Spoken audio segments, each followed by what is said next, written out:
Greetings, humanoids of the internet. My name is Bob, and this is the first episode of KSP Missions with Bob. Now, the pretext of this little series of episodes is probably almost everybody who's watched some of my videos has seen the short-lived TV series Firefly, right? Well, basically they have a space freighter and they're going around doing odd jobs to keep paying the bills. Of course, yes, he's laughing. They, in their case, often break the law. In this case, there won't be law breaking. But basically, we will make ourselves a small freighter type vehicle, multi-purpose type vehicle, and we will assign it different missions of varying degrees of difficulty for it to pay its way with. Of course, I won't actually be keeping count of whether its bills are being paid or whatever. I actually thought about doing that initially, but I figured that was too much trouble. We'll just say, you know, they either succeed in the mission or they fail to pay their bills. And also, I'm not going to be once I get the ship into orbit around Kerman, I'm not going to be doing quick saves. So it's do or die type of situation. There's no do-overs. Just like in real life, there's no do-overs. I'm not sure what my first mission is going to be. I guess we'll find out after the break. Oh, one more thing. This is all going to take place in a already built-up space world. A space world, yeah. So in other words, the crew will be going to stations that are already built. Basically, it'll take place in an already built science fictional world. So in other words, if it has a mission to an asteroid base, for instance, it'll simply go to the asteroid base. It won't bother to show you how the asteroid got caught or how the base got there, anything like that. So we're basically assuming a science fictional world that already exists, at least around Kerman.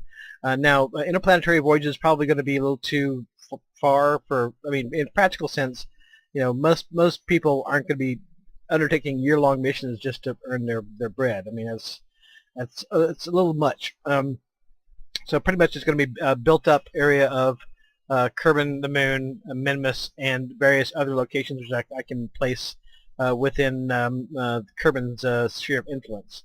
But it's going to be sort of an already built-up science fictional world, basically, that they're going to be operating in. As some of you who have joined the Journey into Space Facebook group have already probably seen some of the preparations for that. The Pacifica space station, for instance, I uploaded screenshots of that. So it's as if it's a space freighter, independent space freighter, trying to make its living in an already built-up science fiction world, essentially. And we just assign it missions that appear to be challenging or interesting for us to do, and go with that. Yeah. Okay, this is sorry.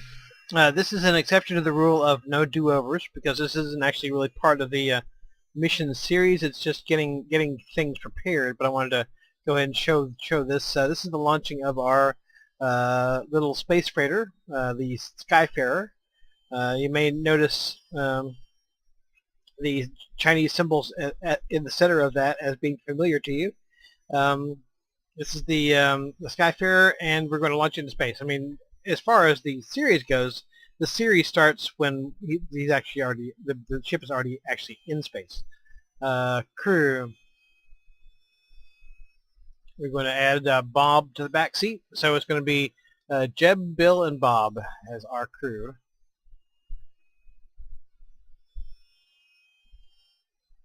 Let me check the action groups right quick. Okay, I've checked my action groups. I think my staging is correct. See, it's going to be easier for me to explain the craft to you when we're in space, because right now a lot of stuff's kind of covered up, and you can't really tell what part is the craft proper. So let me last check on the crew. How you doing, guys? Doing good? Okay. And let's launch, bitch. And again, this would be an exception to the rule of if you screw up, you don't get do-overs. In the event of a incident that would normally require a quick load, depends on whether the crew has actually died or not. If they're dead, then I guess I have to start the series over if I want to continue it. If they're alive but stranded somewhere, then I'd have to come rescue them. That's wobbly. But again, this is the not actually part of the mission series proper. This is would normally be part of the background work to get the stuff up there, but so yeah. In 3, 2, 1. Somewhat of an ungainly beast.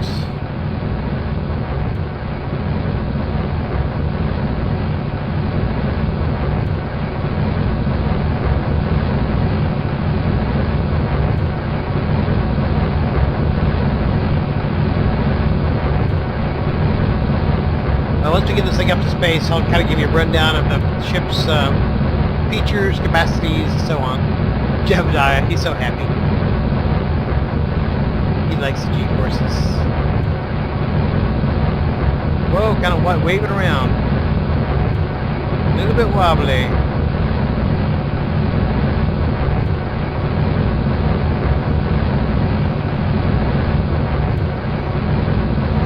Well, if we survive long enough to get to the point of jettisoning the first stage, the probably will smooth out.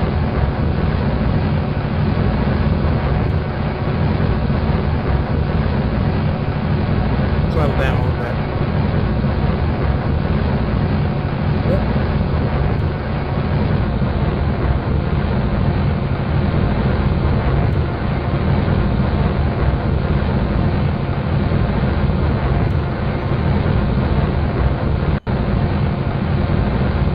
The ship itself is not wasn't really designed to be launch rugged. It was sort of designed to be space rugged.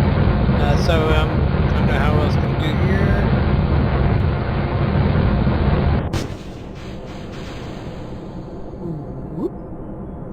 Okay. Let's roll back up. A little bit wobbly. Let's go ahead and tilt her over.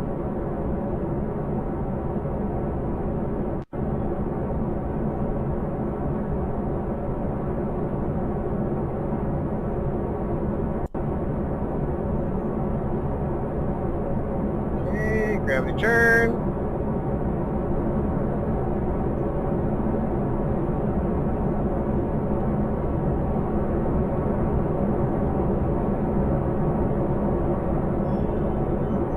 And take a look at the big map. Okay. There is Pacifica Station. I'm not really aiming for it right now, but you'll get to see that at some point. I've actually probably already seen pictures of it if you're on the Journey into Journey into Face Facebook group.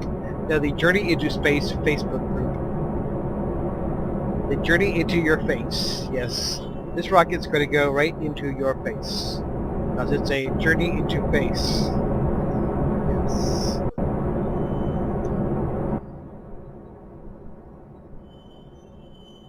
Yeah. So if you're back away for a second. If you're a member of the Journey into Space Facebook group, you've already seen pictures of Pacifica Station, which I'm sure is very impressive, and but you will see it sooner or later in the series.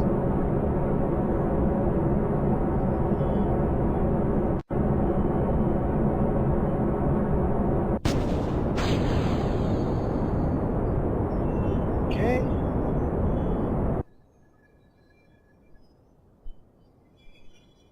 Like I said, a little wobbly, but I didn't. With a space plane, I would have shredded the hell out of all these connections. I didn't bother with doing this because this is a vehicle that's never designed to go anywhere except space. So it's never designed to operate in the atmosphere or anything like that. So I didn't bother ruggedizing those components that much, and so they're a little wobbly.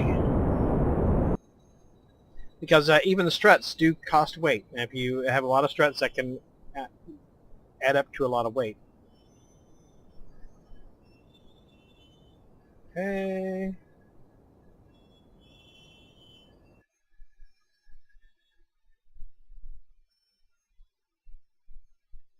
And doesn't really want to turn over at all, which is, I guess, is understandable because it's pretty big.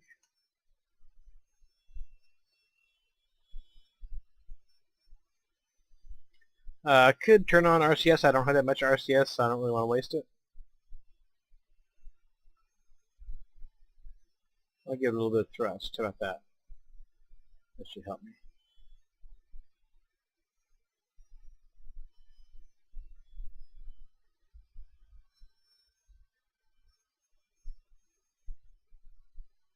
Okay. I'm just going to go ahead and push on through here.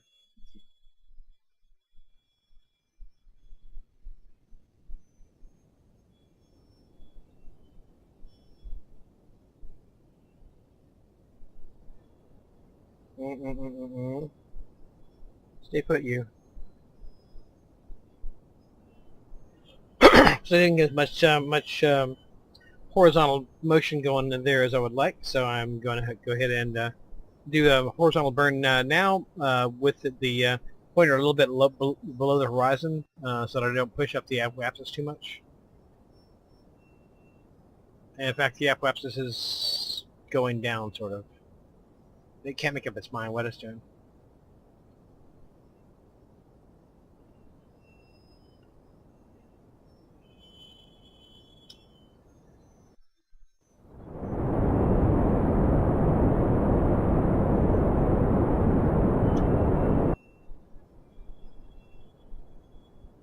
Yeah, very wobbly. Very wobbly. Ouch. My head hurts. It's got a little bit of a twinge in my temple.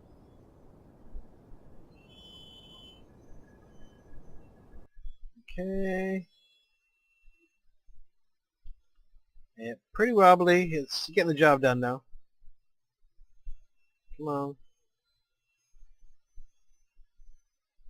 Don't want to use RCS if I can help it. Because I've got a very finite amount of RCS. It's all in the ship, so.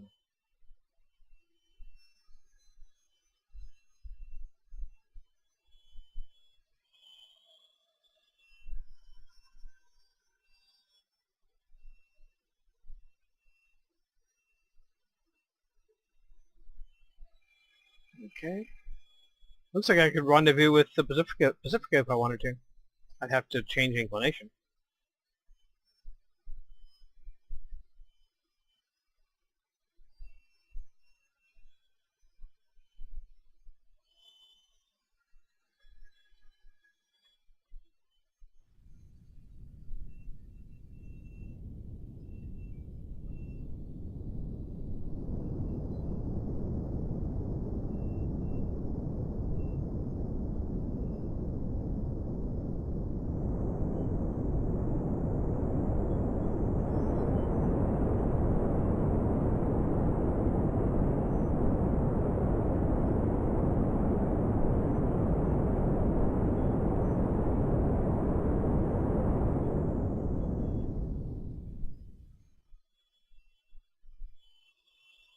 Okay.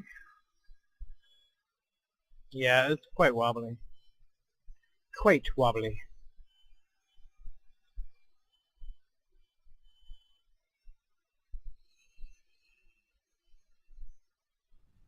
I hope this wobbliness will sort itself out after I drop the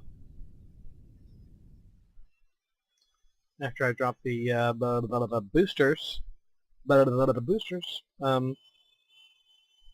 I'd hate to think I would be having to go through this whole series with a wobbly ship.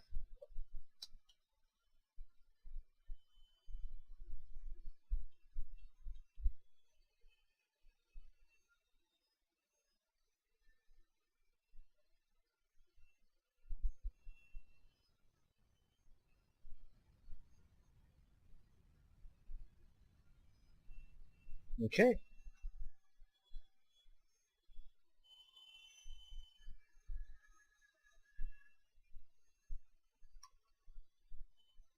There's Pacifica Station.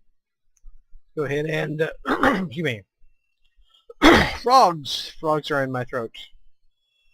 Go ahead and jettison these big ass boosters. Do I need anything from them? I don't think I do.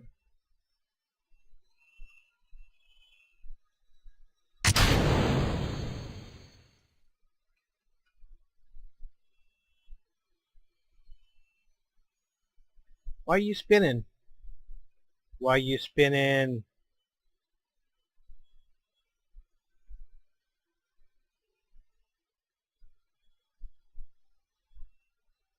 Yeah, SAS was simply not doing its job there. When I went to take over manually, it was able to smooth out just fine. On SAS, it was just simply not doing its job. Not doing the job.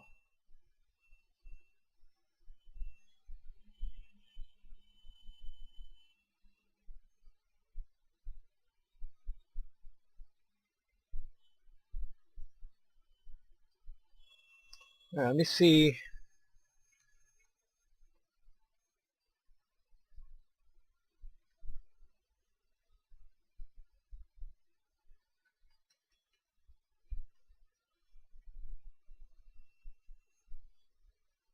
Okay. I guess we'll go to Pacifica. Just for grins. It'll take a minute. Okay, I'm kind of doing station keeping here with Pacifica Station for the moment. This design, I wound up relaunching it because this design has got some issues, which is this thing here is very wobbly, which causes this thing to kind of, its judgment of where it is to kind of wobble around all the over the place. So that is a little bit of an issue with this design. I think I'm going to go with it. Pop out the solar panels. Let me give you a quick rundown of the ship, make sure I'm not crashing into the station or anything. Okay. These are just spare fuel tanks here. They got little robotic controls on them so they can deorbit themselves. We just leave them on for the time being. Let's see. I got a grappling claw here at the back. Docking port here. It has a one kethane miner and 3 kethane tanks, so it can refuel itself from kethane, and a kethane converter. Primary power is solar. Secondary power is these little RTGs, which came with the I forget which mod it was. I would probably mangle it if I tried to tell you what it was. It's the link to all of my mods I use are in the description. There's the name, the Skyfarer. I think the problems with the SAS will be manageable. That's one thing I did when I restarted. I moved the SAS from up here, which was very unstable, to back here. But still, it thinks that its way it's pointed is what's pointed here. So, and unfortunately, I can't do like control from here on any of these things. So I could do control from here on this thing, but that would reverse my. I can't do control from here on that. I thought I could. Yeah, I can. But see, now that would change my my thing around.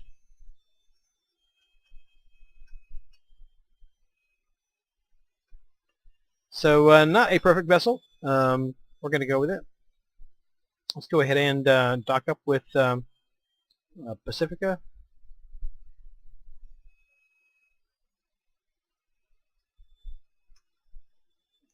Okay.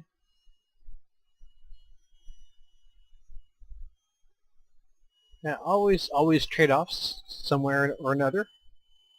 There's no exception here. This is I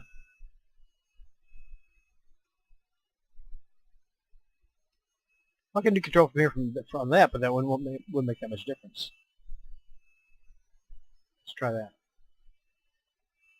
Yeah, that changes my map. My nav ball, rather.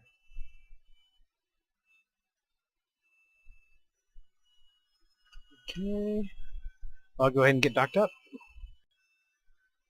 Okay, you see how much this is wobbling? Or not even doing anything. That's how much it's wobbling. I'm going to consider that a critical fault. I'm going to redesign it and start over.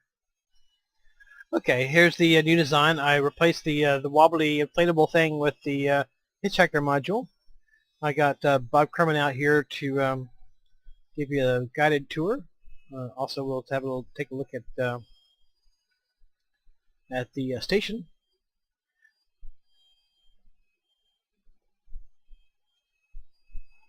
Here's the miner. The ship generally is going to land, well, actually the only way it can land is in a horizontal configuration. So it slows down vertically, then flips over, uses these belly engines here to do the final landing process, which of course means that it really can't land on anything too heavy. I mean, probably it could land on the Mun. I certainly hope so, but it's not really designed for landing on anything much heavier than that. This doesn't really have to land on anything heavier than the Mun, since that would be the heaviest object we're actually going to go to. Up here, these are add-on tanks. Some missions may require me to have some add-on tanks, and I've got some add-on tanks right here. That is, of course, a keything converter. That there is a mini RTG, basically the equivalent to like a half of a normal squad RTG. The name of the mod that comes in is at the tip of my tongue. It's the aerospace mod. I want to say AIES. I'm assuming that's the right mod. In any case, all the mods I use are going to be in the description. I have keythane tanks because probably will want to pick up some keythane from time to time. SAS. A generous proportion of lights.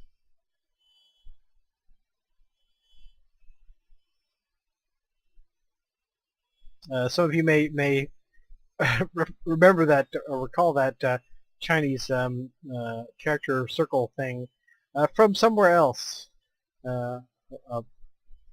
Probably most people who watch this video probably will know what I'm speaking of. Okay, a little fakey communications header just because it look cool. I have a grappler here because we may have to pick up some disabled craft that may not even have a docking port, or may not be able to dock with them. So that's sort of a multi-purpose docking capacity.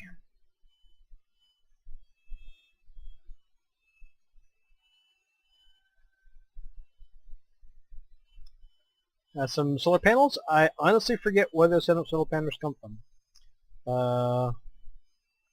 I just don't remember. But they're cool because, so that's why I put them on there. And also, of course, we need electricity. Landing legs, I want to say that's also from IES, but I don't know for sure. So don't hold that to me. Don't hold that to me. Don't hold me to that. Yeah. Okay, let's go ahead and take a quick tour of the station while we're out here.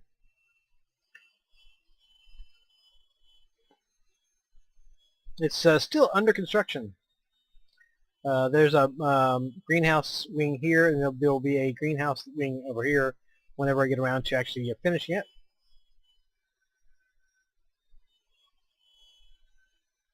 And I will have the link to the mod for that in the description as well.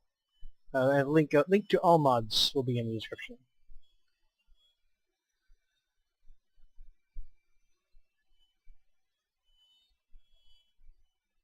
Has some nice colorful lights.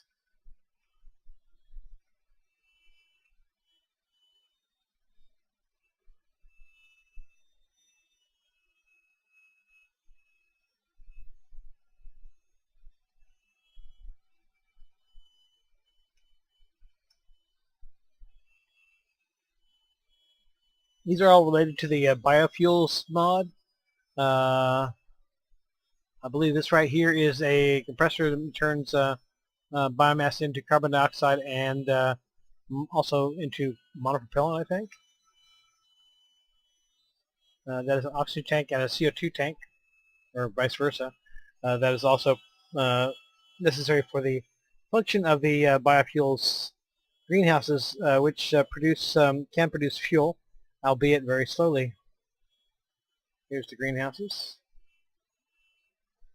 I believe this is actually a food grade greenhouse, which they don't really need to eat, but you know, what the hell.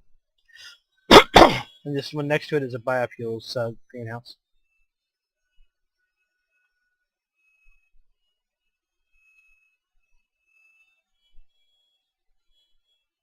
And at the end, for picturesque views, a cupola module. Cupola module.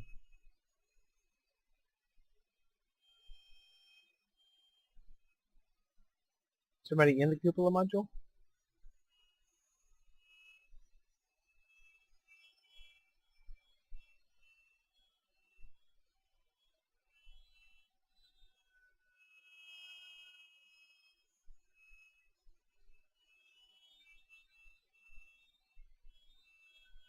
Okay, is that there is a person in there. Okay.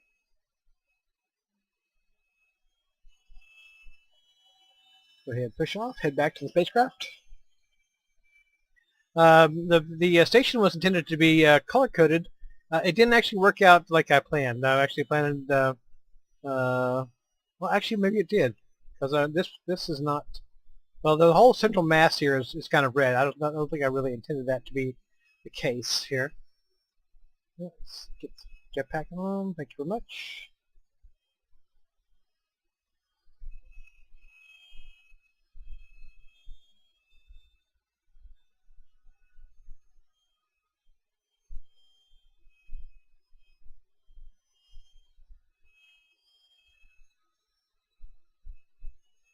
Except for the biological module here, the rest of it was all loaded up and all launched up in one go, which was quite a thing.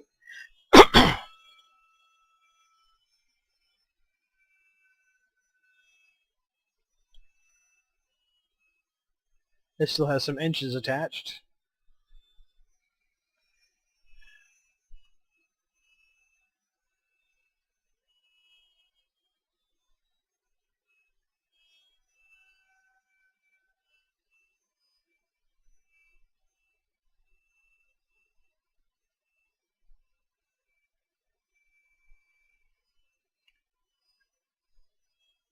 Yep, wrong way. And these are the Z-Thing hub by Z, I think it was. Anyway, they make cool little hab mods. So basically, just like the hitchhiker module, they all four people a piece, but they look cool. So I wanted to include some of them. That's pretty much the guided tour. Over here we have the various docking ports. Probably would be good to have additional docking ports if I could figure out a way to do that. Because obviously, unless you have a very small craft, you're not going to be able to dock here if I'm docked there. Anyway, not that we're going to have a lot of visitors here. Oh, what are you doing? This way.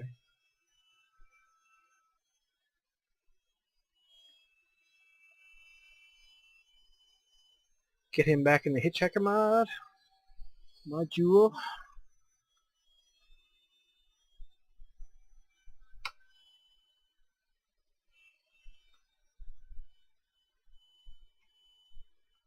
Yep, it is a pretty big station. Yep.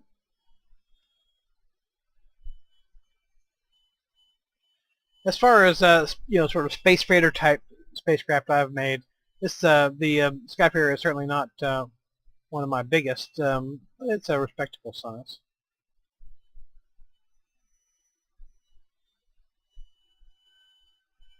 Really only designed to tool around the moons of Kerman. I might go into solar orbit for certain missions, but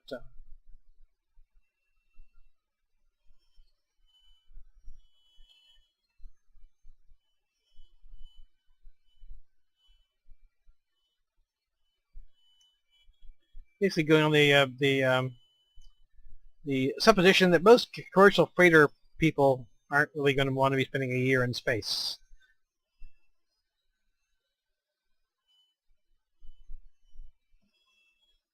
Okay, grab on. Grab on, please. All right. Let's also unfurl the old solar panels. This may unfurl the other ones. Let's see.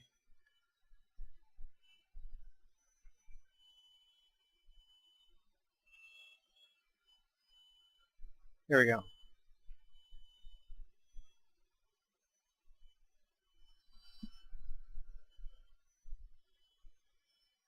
Okay. Well, this is just sort of an intro to my new series in KSP. I keep on wondering whether I'm going to be, my pre-abscess is below 70. No, it's fine. This is it's basically sort of an intro to my mission series in KSP. Next time we will get into missions, properly speaking. Also, I'll give you the name of the in the description. I'll give you the name of the mod that allows me to put these decals on, which is pretty cool. And that's all for this time. And until next time, hasta la vista. Adios.